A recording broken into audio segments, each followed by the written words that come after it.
বলো আজকে শনিবারের মেনুতে কি আছে?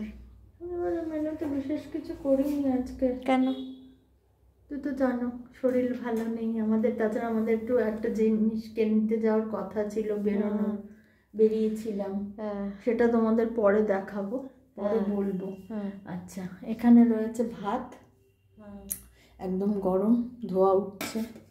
এখানে রয়েছে ইঁচড় ডাল, উচ্ছে আর ঝিঙে দিয়ে, দারুণ লাগে খেতে, মুগ ডাল দিয়ে, কাঁচা মুগ ডাল। এখানে ঢ্যাঁড়স ভাজা, এখানে হচ্ছে পাঁচমিশালি সবজি। আচ্ছা, এখানে হচ্ছে পাবদা মাছের ঝাল, ধনেপাতা দিয়ে, তুই ভালোবাসিস। হ্যাঁ। আর এখানে তোর জন্য বিশেষ করে আলু, পেঁয়াজ, ধনেপাতা দিয়ে ভাজা। তুই তো ধনেপাতা ভালোবাসিস ওই জন্য। এই হলো আজকের মেনু। যদি ভালো লেগে থাকে তাহলে বেশি বেশি করে লাইক, শেয়ার, কমেন্ট করো। আর আমার চ্যানেলটাকে একটু তাড়াতাড়ি করে সাবস্ক্রাইব করো, যাতে আমার চ্যানেলটা এগিয়ে যায়।